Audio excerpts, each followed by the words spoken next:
Alors, less ads, more efficient ads. De la qualité plutôt que de la quantité, c'est ce que nous allons évoquer maintenant avec le premier CTO de la journée, puisque nous avons vu beaucoup de gens de marketing, mais c'est le premier CTO de la journée. Je vous demande d'accueillir Pierre-Antoine Durja, CTO et CEO et cofondateur d'Adventory. Pierre-Antoine, c'est à vous. Vous cherchez, le voilà. Il marche là ? Il marche. Bon courage. Merci.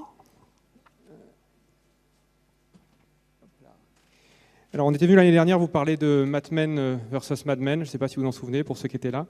Je trouve ça assez incroyable comment les choses ont évolué en un an. C'en est même surprenant. Moi, en ce moment, je trouve que ça ressemble plutôt à un roman, ce qui se passe dans la pub digitale. Alors, j'y suis pas depuis longtemps, moi, j'en viens pas. J'y viens de passer que les quelques dernières années. On a l'impression d'un roman avec des héros, des morts, des luttes, et puis bien sûr des grandes causes, et puis des luttes de pouvoir entre des gens très puissants. Donc, je vais vous résumer au cas où vous n'avez pas bien suivi ce matin. En gros, ce qui se passe, c'est que toute la publicité converge vers le digital. Les gens ne regardent plus les affiches dans la rue, ils regardent leur mobile. Les gens ne regardent plus les affiches dans le métro, ils regardent leur mobile. Les gens ne me regardent plus, ils regardent leur mobile. J'ai essayé de la placer, ça n'a pas marché. Et donc, en gros, ce qui est en train de se passer progressivement, c'est que la télé se déplace sur le mobile pendant la pub. Donc, il y a une espèce de... Hop, toutes les troupes là sont en train de se déplacer vers le digital et on n'a pas le choix. D'ailleurs, on ne parle plus que de ça dans la publicité. En même temps, lui-même, il est parti, le digital. Il est parti vers le RTB, vers le programmatique et avec des gros changements. Si je continue... Pendant ce temps-là, on essaie de mettre un peu d'ordre. On vient d'en parler beaucoup ce matin. On essaie de mettre un peu d'ordre, la visibilité, les robots. Il y a un gros sujet de pacification du digital parce que c'est un peu le bazar et je pense que tout le monde l'a constaté. Et puis en fait, en même temps, le digital il est en train de partir vers le mobile. Donc l'histoire continue de l'autre côté. On est en train de partir vers le mobile.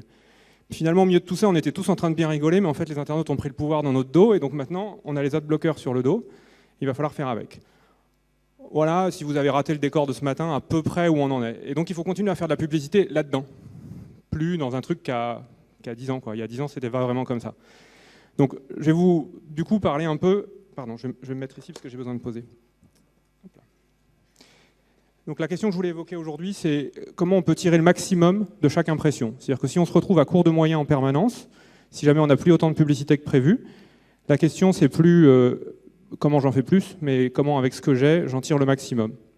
Alors, comme toujours, quand le futur est incertain, moi j'ai une tendance un peu de ma culture scientifique de me dire on va aller voir ce qu'ont fait les gens avant, en fait. Parce que quand on n'est pas sûr du futur, en général, les gens qui ont travaillé dans le passé peuvent nous donner des grands principes. Donc je suis allé chercher des vieux trucs, désolé, je suis allé chercher vraiment des vieux trucs. Donc ce gars-là, je vous donnerai son nom après parce que c'est rigolo, il a écrit ça. En gros, il faut faire très attention de proposer une offre spécifique dans la publicité. Une offre spécifique, ça veut dire éviter les généralités qui sont plus que jamais sur Internet aujourd'hui ignorées. Le deuxième point qu'il propose, c'est de proposer une offre très très claire. C'est-à-dire qu'il faut que ce soit une proposition, un prix, un endroit où le trouver, des instructions claires sur comment l'acheter. Comme il le rappelle gentiment, personne ne regarde les pubs pour s'amuser. Enfin, en tout cas, rarement, à part les pubs pour les très grandes marques de luxe. Donc si on veut que les pubs convertissent, il faut leur donner assez pour qu'ils puissent réellement acheter le produit dans la publicité. Et enfin, le troisième point qu'il évoquait, c'est tester et mesurer, avec cette jolie petite phrase. Nearly every test will be in time, bring back the entire cost. Et ça, c'est vraiment important. C'est qu'en fait, dans la publicité, on teste, on mesure. Et je vais vous dire qui c'est qui a dit ça, parce que c'est rigolo. Il s'appelle Claude Hopkins, il a écrit un bouquin qui s'appelle Scientific Advertising. Ça fait 92 ans, et donc on fait les malins à parler des Mad Men versus Mad Men l'année dernière. En fait, je crois qu'il y avait des Mad Men dans la pub depuis un bon moment, et que c'est intéressant de regarder comment eux réfléchissaient. Puis je vais aller chercher des références chez quelqu'un d'autre, que lui vous connaissez, dans How to Create Advertising That Sells, qui est un des documents qui est affiché sur les murs chez nous, parce que j'y accorde beaucoup d'importance. Lui, ce qu'il a rappelé qui est très important dans ces situations complexes sur la publicité, c'est que finalement, une marque, c'est quelque chose de très complexe à construire. On l'a évoqué sur plein de choses là. Et chaque point de contact entre la marque et le prospect contribue à construire la marque.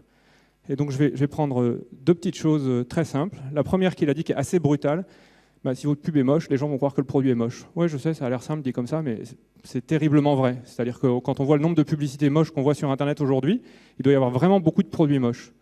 Et comme il n'y a pas tant de produits moches que ça, je pense que les publicités ne sont pas au niveau des produits, malheureusement. Et enfin, un point très important qui a été évoqué ce matin, et cet après-midi aussi d'ailleurs, qu'il a évoqué très tôt, qui est de dire qu'il faut limiter la répétition. C'est-à-dire que les gens font plus attention avec la répétition, mais à partir de 5, ça commence à être contre-productif. Et ça, j'invente pas le chiffre, ce chiffre, il a une trentaine d'années, 40 même pour être précis. 5. Je voudrais bien savoir qui peut me garantir aujourd'hui que ces pubs sont capées à 5 avec le nombre de médias différents qui tournent. Donc voilà, c'était David Ogilvy, bien entendu. Donc du coup, je voulais essayer de prendre un cas pratique et puis vous raconter un peu ce que ça pouvait faire si on essaie d'appliquer ça sur un cas pratique tel que nous on l'imagine. Bon, si on prend une campagne assez classique, un marronnier, 3 offres dans l'année, alors j'ai fait exprès de prendre 3 types différents. On va dire qu'on a une offre à lancer ou un abonnement ou un lancement véhicule au prospect. Ça, c'est une campagne média type, j'arrose, large, toute la cible, 100% des internautes. En fait, si on rentre dans le détail, on s'aperçoit que dans tous ces gens qu'on a touchés, il y a des clients, forcément, et que potentiellement, on est en train de faire un lancement de véhicule à quelqu'un qui a déjà acheté une voiture, c'est pas la peine, ou de lui proposer un abonnement alors qu'il est déjà abonné. Puis en fait, là-dedans, il y avait aussi des prospects chauds. Des gens, on les connaît déjà, ils sont déjà venus sur notre site, ou on connaît des choses sur eux, ils sont déjà rentrés en concession, on sait que le véhicule ne les intéresse pas, on sait qu'ils ne vont pas acheter parce que c'est trop cher, il y a plein de raisons. Et donc en fait, à ces gens-là, finalement, on a envoyé un peu de la pub pour rien, là. Hein. Et quand on est une grande marque comme Orange qui était sur scène juste avant moi, ces gens-là, là, on parle de 30 à 40% du plan média, hein. On ne parle pas d'un budget marginal. Et donc, évidemment, si on a une offre, la question c'est que si c'est un prospect chaud, on connaît quelques trucs de lui, donc on pourrait peut-être lui proposer une offre personnalisée. Si c'est un client, on pourrait plutôt lui proposer un upsell. Ça, c'est une bonne façon de réutiliser des inventaires publicitaires sans répéter éternellement une offre que j'ai déjà achetée. Bon, si je continue, évidemment, dans le mobile, on pourra proposer un forfait plutôt sur mesure, on pourra proposer un changement de mobile à un client, puis si c'est de l'automobile, on pourra proposer un modèle personnalisé et puis des services après-vente aux clients. Ça a l'air assez évident dit comme ça, mais en fait, c'est une très bonne façon de réutiliser de l'inventaire pub qui consiste à éviter de vendre des choses aux gens qu'ils ont déjà. Et en fait, si on commence à chercher à rendre le message plus pertinent, on va pouvoir même se dire que quand on propose l'offre, là, on pourrait peut-être proposer des prix réels, le magasin le plus proche qui le propose. Le but de tout ça, c'est bien sûr de raccourcir la distance entre la publicité et la transaction. Si je continue la même idée, si c'est un abonnement, je parle bien en prospection pour des clients que je ne connais pas, je vais pouvoir mettre le dernier téléphone à la mode, c'est très important, la couverture régionale pour l'internaute, pour lui dire chez vous, il y a la fibre ou pas, enfin voilà. Et puis sur un lancement de véhicule, la question de la disponibilité, de la concession, on peut faire des essais, est bien sûr très importante. Donc vous voyez que finalement, on a réussi à remplir toutes les cases avec des trucs intéressants à dire à l'internaute, plutôt que de lui envoyer la même pub répétée plus 5 fois. Donc du coup, voilà, la réponse que je vous propose, c'est comment tirer le maximum de chaque impression. Finalement, c'est en personnalisant et en testant les messages publicitaires. Nous, ça nous semble une façon raisonnable d'y parvenir. Hop là. Donc, si on revient sur ce point, qui est de dire comment on parvient au schéma que je vous ai fait, il y a des nouveaux enjeux qui émergent. Le premier, c'est qu'il faut penser digital. C'est-à-dire que si on reprend mon petit setup du début, si tout converge vers le digital, la question elle est plus de se dire est-ce que je fais mon plan comme à la télé et que je le décline sur le digital? C'est pas vrai. Tous les médias passent sur le digital. Maintenant, la bonne question, c'est je fais mon plan sur le digital, comment je le décline sur la télé? Désolé de le dire comme ça, mais ça change forcément la façon de travailler. Le deuxième point dont on s'aperçoit, c'est que finalement, ce que je vous ai raconté dans mon petit schéma, c'est que ce que j'ai appelé de la publicité, ce n'était pas de la publicité, c'était du CRM. C'est-à-dire qu'on commence à se demander pour chaque segment de client, qu'est-ce qu'on va lui dire, segment par segment. Ça veut dire que l'organisation opérationnelle des gens qui vont travailler dans la publicité va plus ressembler aux organisations CRM qu'aux organisations publicitaires traditionnelles, TV ou print. Et ça veut dire aussi que dans une organisation digitale de l'annonceur, il faut commencer à réfléchir CRM de plus en plus, y compris dans la publicité. Et le troisième point, bien entendu, c'est qu'il va falloir aligner le business model. Pourquoi il faut aligner le business model? Parce qu'aujourd'hui, globalement, le business model de l'écosystème favorise la quantité sur la qualité.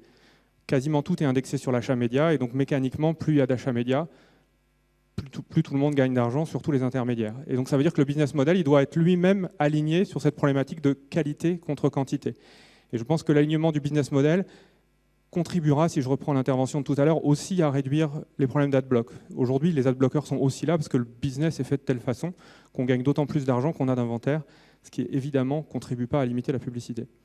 Et dans l'alignement du business model, évidemment, ça veut dire qu'une partie du budget média va devoir être envoyée en créa. C'est inévitable. C'est le cas en CRM. Quand vous faites du CRM, le budget créa est beaucoup plus important que le budget média.